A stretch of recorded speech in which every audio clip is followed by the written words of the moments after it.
Have you ever felt invisible? As if you could walk through a crowded room and no one would even notice.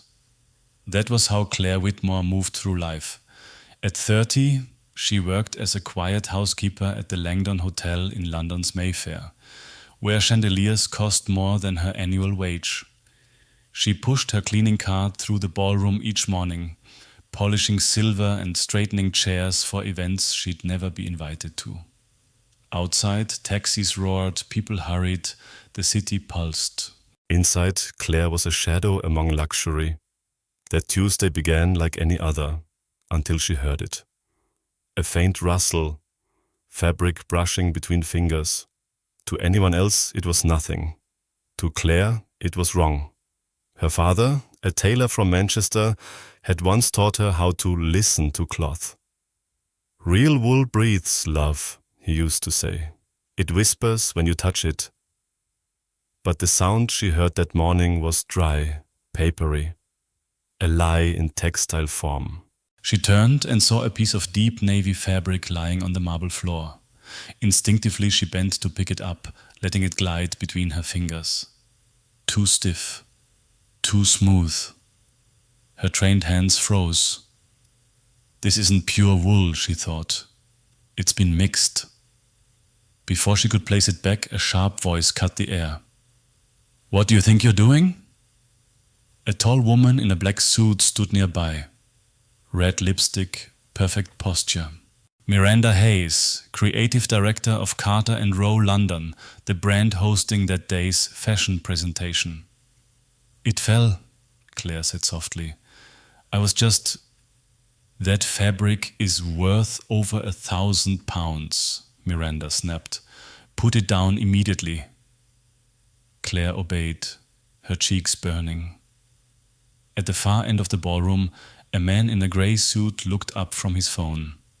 Elliot Carter, CEO of Carter & Row. His eyes met hers, calm, assessing, before he turned away. She pushed her cart out of the room, her heart hammering. That night, as she refilled minibars and replaced towels, a headline flashed on the lobby TV. Carter & Row accused of using counterfeit Italian wool. Claire froze. The sound. That wrong, dry rustle. She'd heard it before anyone else had, and now the whole country was talking about it. But in that moment she had no idea that what she heard would pull her out of invisibility and into a storm that would change her life forever. The next morning, London woke under a pale, misty sky. The Langdon Hotel gleamed as usual, but for Claire Whitmore, the marble floors suddenly felt like glass, ready to shatter beneath every step. She hadn't slept. The accusation against Carter & Row London, the most prestigious British fashion house, was everywhere. Tabloids screamed, "Fake Italian fabric scandal." Claire kept replaying that moment in her mind. The dry whisper of cloth that shouldn't have been dry. The dismissive voice of Miranda Hayes and the cold glance from the man in the grey suit. By 9, the hotel buzzed with panic. Designers, assistants and PR teams rushed in and out. Claire was polishing the silver trays when her supervisor appeared, face pale. "Claire, the Carter & Row team wants to see you. In the main conference room." She blinked. "Me?" "Yes." Now. Minutes later, she stood in a room she had cleaned 100 times, but never entered as a guest. Polished oak table, the scent of expensive coffee, and a silence thick with tension. At the head sat Elliot Carter, flanked by lawyers and executives. Miranda Hayes stood nearby, arms crossed. Claire clutched her hands together. "I'm sorry if I caused any trouble," Miranda interrupted, sliding a photo across the table. "This was taken yesterday. You holding our sample fabric against your ear. Do you make a habit of listening to materials, Miss Whitmore?" Laughter rippled among the men. Claire's throat tightened. "It didn't sound right," she whispered. Elliot's gaze didn't waver. "Not right how?" "It was too dry. Italian wool has life. It moves, breathes. This one didn't. A lawyer scoffed. You're telling us you can identify fabric by sound? Elliot raised a hand, silencing him. His eyes, calm but curious, stayed on Claire. And what do you think was wrong with it? It had synthetic fibers, treated to feel expensive, but it wasn't pure. For a long moment no one spoke. Then Miranda laughed. Cold, sharp. This is absurd. We are professionals, not fortune tellers. But Elliot leaned forward. Check the badge numbers, he said quietly. All of them. Elliot, Miranda began. Do it, he repeated. His tone made the room fall silent. Hours later, the truth emerged. Several imported rolls had indeed been substituted. The company had been sold counterfeit material. The damage, financial and reputational, was devastating. Claire didn't know any of this. By evening she was back on her shift, scrubbing marble floors under the chandeliers. Her supervisor avoided her eyes. Whispers followed her down the corridor. To most of them she was just a lucky guess. A maid who got involved in something far above her head. But to one man the moment wouldn't leave his mind. Elliot Carter sat alone in his glass office high above London, the city lights flickering below. He couldn't stop thinking about the quiet woman who heard the truth no one else could. Tomorrow, he decided, he would find out exactly who she was. Rain swept across London the next morning, soft and grey, soaking the glass facade of Carter and Rowe headquarters in Knightsbridge. Claire Whitmore stood outside the revolving doors, clutching her worn handbag. Her shoes were still damp from the puddles of Piccadilly, her stomach tight with nerves. She had received a message late the night before. Miss Whitmore, Mr. Carter would like to see you at 10 a.m. Carter and Rowe HQ. No signature, no explanation. Inside, the lobby gleamed, marble, chrome, the faint scent of cedar polish. The receptionist looked her up and down as though she'd stepped into the wrong world. After an awkward pause, Claire was escorted upstairs by a young assistant with kind eyes. He's expecting you, he said quietly. The elevator opened onto the top floor. Through the panoramic windows stretched the sprawl of London, rain glittering on the Thames. At the far end of the room stood Elliot Carter, immaculate in a charcoal suit. Next to him, arms folded and face unreadable, was Miranda Hayes. Miss Whitmore, Elliot greeted, motioning to a chair. Thank you for coming. I wasn't sure why I'm here, Claire admitted. I want to understand what happened yesterday, he said calmly. And I'd like to see if your intuition can be tested. Miranda rolled her eyes. Elliot, this is ridiculous. He ignored her and turned to Claire. Humor me. On the table lay 5 folded fabrics, each tagged with a number. I'd like you to identify what each is made of, Elliot said. By touch. If you prefer, I can blindfold you. Claire hesitated. You really want me to? Yeah, he said simply. Do what you did yesterday. The assistant tied a silk scarf gently around her eyes. The darkness sharpened her senses. She could smell the faint scent of dye, the powdery residue of treated fibers. Her hands hovered over the first fabric, soft, warm, faintly lanolin-scented. Merino wool, she murmured. The second, unnaturally smooth, slippery. Synthetic blend, probably treated acrylic. Third, cool and crisp. Linen. Fourth, silky with depth. Charmeuse silk. Fifth, she smiled faintly. Cotton twill. English weave. When the scarf was lifted, Elliot stared at her as if he'd seen a ghost. 5, correct, he said quietly. Even our lab missed the synthetic treatment. Miranda's lips tightened. Coincidence, she must have seen those before. No, Elliot replied. These samples came from a supplier we haven't announced yet.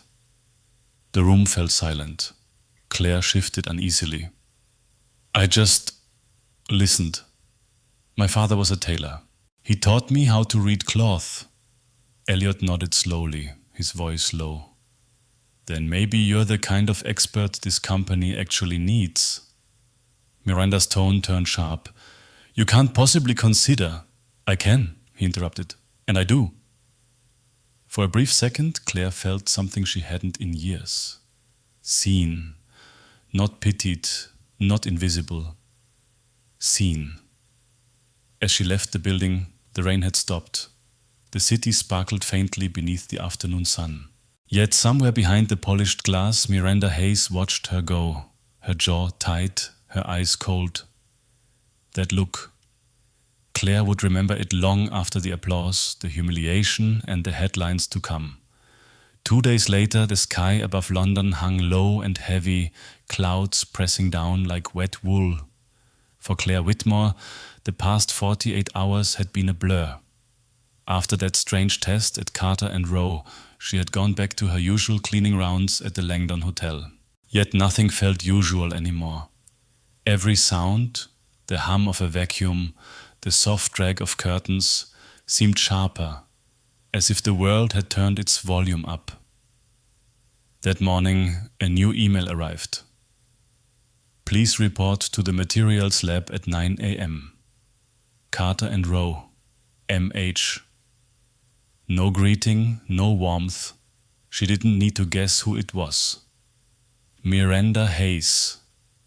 The lab was a sterile white room filled with fabric rolls, fluorescent light, and the faint chemical tang of treated fibers. Miranda waited inside, her red lipstick perfectly applied, smile brittle as glass. Miss Whitmore, she said sweetly, since you've shown such extraordinary instincts, I thought we'd verify them properly. Claire swallowed. You want me to test more samples? Exactly. 6 of them. We have a press conference tomorrow, and I need to be absolutely sure our materials are genuine. Miranda gestured toward 6 folded squares laid out on a polished steel table. Claire hesitated, then stepped closer. Her fingertips brushed the first, soft, breathable, unmistakably pure cashmere. Authentic. The second, a wool blend, faintly coarse, but natural. The third stopped her, smooth, almost too smooth. It feels synthetic, she murmured, treated to mimic silk. Miranda scribbled something on a clipboard, her pen scratching loud in the quiet. Go on. The 4th and 5th were easier, linen, cotton, honest fabrics. The 6th, though, made her pause again. It felt real, warm, heavy, but there was a false sheen to it. This one's genuine wool, she said finally, but softened with chemical agents, maybe silicone or softener. Miranda smiled, satisfied. Thank you, Miss Whitmore. That will be all. The tone was light, but something about it made Claire's stomach twist. The next morning, she was awoken by her phone buzzing. 15 missed calls. Her heart raced as she answered. It was Leo, Elliot Carter's assistant. Claire, what happened yesterday? 2 of the samples you confirmed as authentic turned out to be fake. Mr. Carter's furious. The press event's been cancelled. Claire's breath caught. That's impossible. I double-checked. Miranda said you hesitated, changed your answers, seemed unsure. That's not true. But the damage was already done. Within hours, Carter and Rowe filed a complaint to the Langdon Hotel, accusing her of unprofessional conduct. By afternoon, she was sitting in the manager's office, uniform folded on her lap. Claire, her supervisor, said gently, they want you dismissed. I'm sorry. Outside, the October rain came down hard, slashing against the windows like broken glass. She walked home through puddles, the cold biting her cheeks, her shoes soaked through. By the time she reached her small flat in Camden, her mother was dozing in the armchair, oxygen tube hissing softly. Claire sat beside her and finally broke. "I thought I had something real, Mum. A gift, maybe, but I was wrong. I'm just a cleaner who got lucky once." Her mother stroked her hair with fragile fingers. "Your father used to say," she whispered, "real hands don't forget truth, even when others lie." Claire closed her eyes. Then why does truth hurt this much? She didn't know that somewhere across the river, Miranda Hayes was smiling, because her trap had worked perfectly. That night, the rain didn't stop. It drummed against the windows of the small flat in Camden Town, steady as a heartbeat.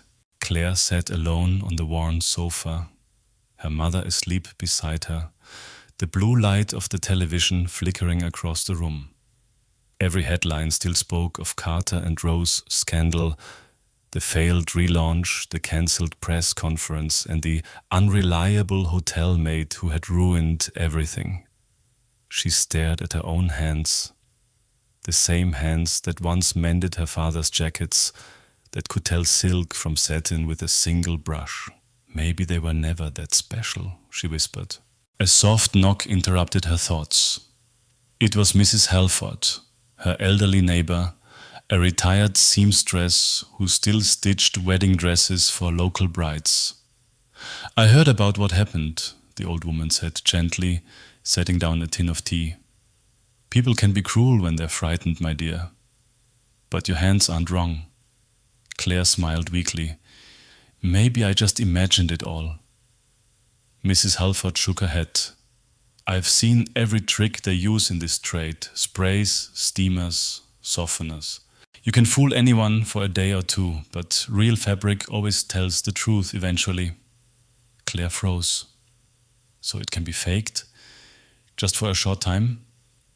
"Of course. A light silicone treatment makes cheap fibers feel expensive. Until the coating fades. Why?" Something clicked in her mind. The samples. The strange texture. That false softness. Miranda's satisfied smile. She stood abruptly. "Because I think someone made sure I'd be wrong." By midnight, her old laptop was open on the kitchen table, surrounded by papers, receipts, and notes scribbled on the backs of cleaning schedules. She began to dig, typing, cross-checking, scrolling through supplier websites and fashion registries. Hours passed. Her tea went cold. Her eyes burned. And then she found it. An article buried deep in a trade journal. Temporary silicone treatment. How to disguise synthetic fibers for high-end testing. Her pulse quickened. That's it. Miranda had doctored the samples, but she needed proof. She hesitated only a second before picking up her phone. "Leo? It's Claire. I know who sabotaged the tests." He was silent for a long moment. "Claire, it's 2 a.m. I don't care. Miranda faked the fabrics. I can prove it. But I need your help." An hour later, they met in a 24-hour diner near King's Cross. Rain beaded on the windows. The air smelled of coffee and fried onions. Claire spread her notes across the table. Shipping numbers, invoices, screenshots. Leo scanned them, his brow furrowed. "If you're right, she's been buying cheap blends for months and altering the documentation." "Exactly. I just don't have the internal shipping logs. Only someone from inside could get those." Leo exhaled, glancing toward the door. "That's dangerous, Claire. If we're wrong, we're not," she said quietly. "I heard those fabrics lie. My father taught me to trust what feels true." He studied her for a moment, then nodded. "All right, give me a day." When she walked home through the dark, the city felt different. Not safe, but alive. For the first time in weeks, she wasn't drowning in shame. She was swimming against the current. And somewhere in a glass office across the river, Miranda Hayes was already planning the next move, unaware that the woman she thought she destroyed was quietly preparing to bring the truth to light. The next evening, London hid beneath a veil of rain. Neon lights blurred in puddles, and the city hummed with the rhythm of passing taxis. In a small cafe near Soho, Claire Whitmore sat opposite Leo, his face pale under the flickering light. Between them lay a USB stick, a stack of printed emails, and 2 steaming mugs of untouched tea. "I managed to get the internal logs," Leo said quietly. "Shipments, invoices, supplier codes. And you were right, some of the packages never matched our declared materials." Claire leaned forward. "Can we prove Miranda was behind it?" He nodded, but his expression stayed tense. "Partially. The paper trail leads to a secondary supplier in Manchester, under a fake subsidiary name. But unless we can find her direct correspondence, she'll claim she didn't know." "She used the company email," Claire said, her voice low. "If we can get into her account," Leo shook his head. "Her office is protected, swipe card access, camera, motion sensors. You'd need to be insane to try." Claire held his gaze. "Then call me insane." Hours later, the two slipped through a side entrance of Carter and Rose headquarters. The building was silent except for the rain against the glass and the distant hum of generators. Leo's passcard opened the maintenance door with a soft beep. Inside, the corridors smelled faintly of metal polish and air conditioning. Claire's heart pounded, but her steps were steady. They moved quickly through the shadowed hallway, the glow of Leo's torch barely enough to light the way. "Her office is down that corridor," he whispered. "Top floor, right side." When they reached it, the door stood half open. The room dark, computer screen asleep. "She must have left in a hurry," Leo muttered. He slid into the chair and began typing. Passwords changed. Claire hovered near the door, every sound amplified. The tick of the clock, the rain, her own heartbeat. "Try her mother's maiden name," she whispered. Leo tried. The screen blinked. Access granted. Within seconds, rows of emails filled the monitor. Coded invoices, messages to an overseas contact named EM Fabrications. Claire covered her mouth. She really did it. "Let's get it all," Leo said. He plugged in the USB. The files began to copy. Then, footsteps in the corridor. Claire froze. A shadow moved across the frosted glass. The door handle turned. Leo yanked her toward the emergency exit. They slipped into the stairwell just as the door opened. Through the crack, Claire saw Miranda Hayes step inside, phone to her ear. "Yes, I'm here now," Miranda said coldly. "I told you, the issue is contained. The maid won't cause any more trouble." Her voice lowered. "She's already been discredited. No one will believe her." Claire's pulse hammered. She pressed record on her phone. Every word was captured. Miranda paused, listening to whoever was on the other end. "Fine," she said. "Same place as before. The Langdon. 6 in the morning, room 1407. Then she hung up, switching off the lights. Leo and Claire slipped out into the night, lungs burning, hearts racing. "We've got proof," he whispered. "Emails, recordings, enough to bury her." Claire stared into the rain. "Not yet. Tomorrow morning she's meeting someone, probably her supplier. If we can record that conversation, there'll be no denying it." Leo looked at her as if she'd lost her mind. "You can't be serious." "I'm done hiding," Claire said softly. "If she destroyed my name with lies, I'll save it with the truth." And as dawn crept towards the London skyline, Claire prepared for the most dangerous morning of her life. One that would decide not just her fate, but the future of the entire brand. The city was still half asleep when Claire Whitmore left her flat in Camden. A chill hung in the dawn air. the kind that crawled under coats and settled in bones. She carried nothing but her phone, an old staff pass from the Langdon Hotel, and the quiet determination of someone who had already lost everything once. At 5:45 a.m., she reached the service entrance of the Langdon. Her fingers trembled as she swiped the pass. The green light blinked. Still works. The corridors were silent, washed in the pale glow of emergency lights. She knew every turn, every creak of the floorboards. Years of invisible work had mapped the building into her memory. Room 1407 was at the far end of the east wing, the executive suite. From behind the door, muffled voices drifted through. She slipped into the maintenance passage that ran behind the wall, a narrow tunnel used by staff to access the ventilation panels. Dust coated the air. The sound carried perfectly. Claire pressed her phone to the thin plaster and hit record. "It must match the certificates," Miranda Hayes' voice cut through, cold and deliberate. "If anyone inspects the fibers, we are finished." A man's voice, foreign accent, low and urgent. "The genuine wool costs triple. We switch after customs." Same as before. "Fine," Miranda hissed. "Just make sure no one inside asks questions. The only one who ever noticed has been dismissed." A pause. Then laughter.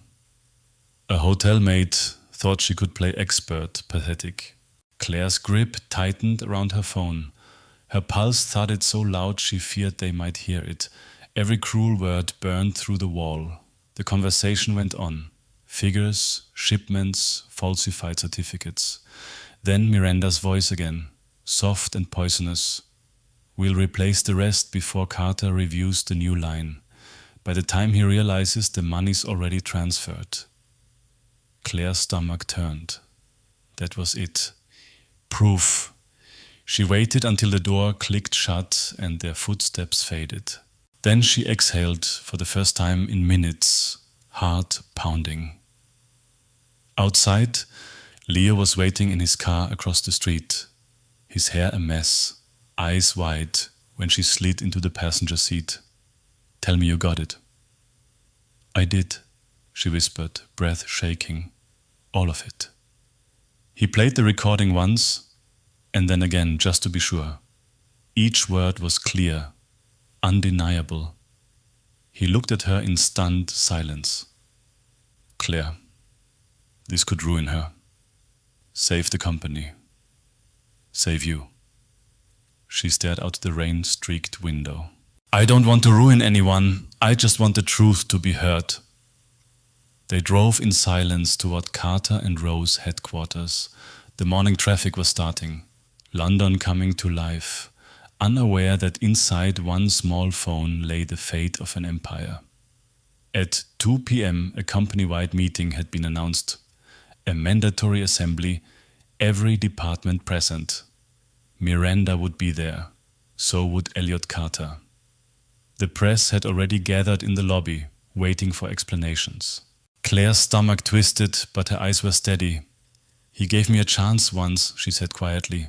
"Now it's my turn to give him the truth." Leo nodded, slipping the USB and phone into a folder. "Then let's finish this." As the elevator doors closed behind them, Claire's reflection in the steel walls looked almost like someone else. No longer invisible, no longer silent.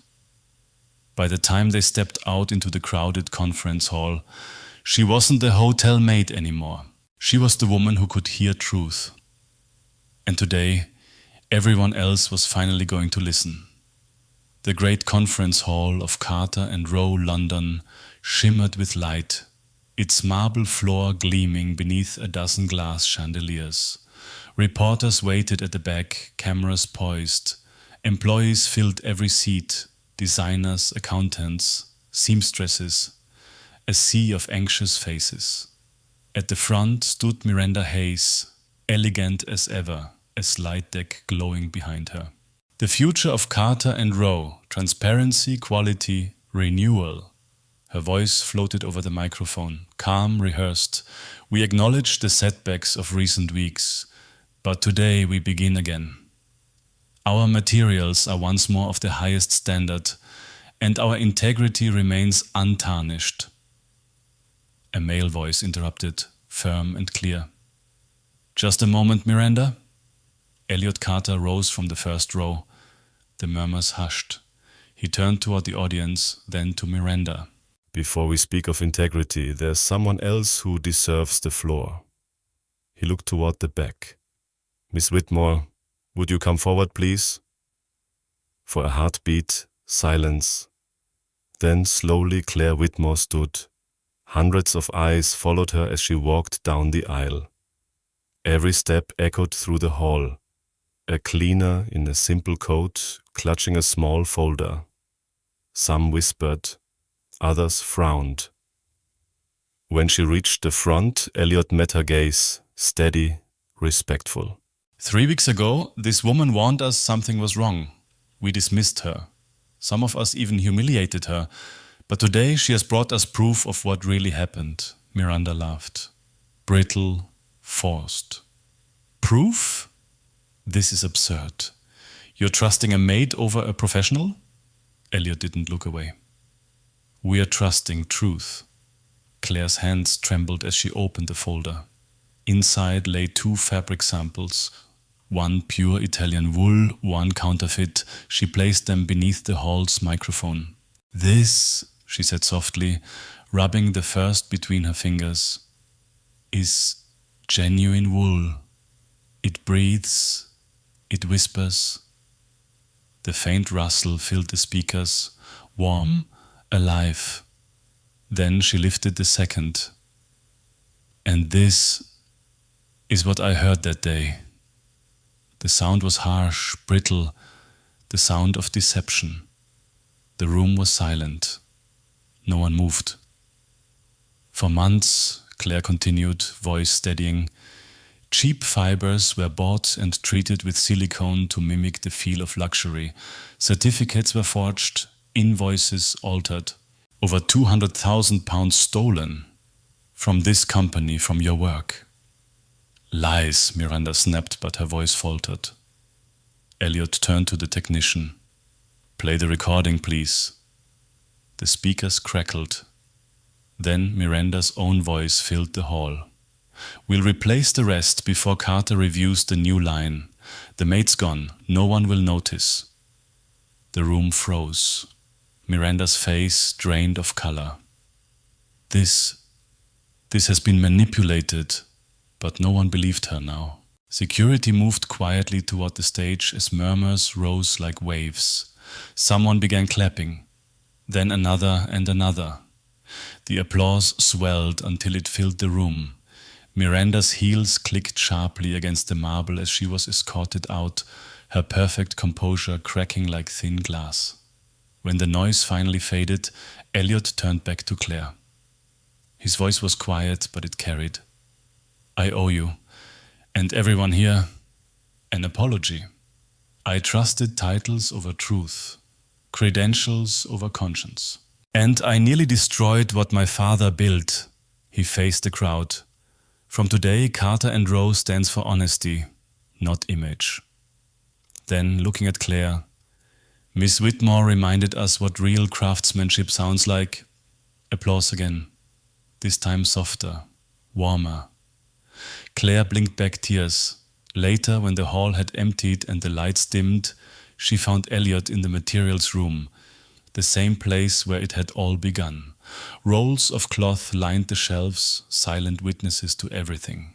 He handed her an envelope. A contract, he said simply.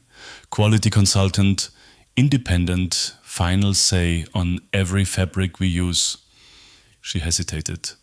I don't have a degree, Mr. Carter. He smiled faintly. You have something no university can teach. Truth in your hands. She opened the envelope, then looked up at him. Why are you doing this? Because, he said softly. Titles built this company, but you saved it. A year later, in a renovated warehouse in Shoreditch, a new collection debuted, The Whitmore line.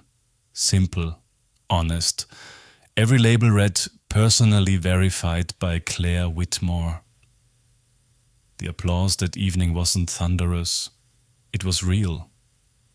Among the crowd stood her mother, frail but smiling, and Mrs. Halford, elegant in a handmade jacket. When the show ended, Elliot joined her by the curtain. Still nervous, he teased. Always, she said, smiling. He hesitated, then took her hand, not as a boss, not as a savior, but as someone who had learned to listen. To truth, he murmured. To truth, she replied. Outside, London lights shimmered on the wet pavements, reflecting two figures walking side by side, once invisible, now unmistakably seen. Because sometimes the quietest people don't just notice what's false, they restore what's real.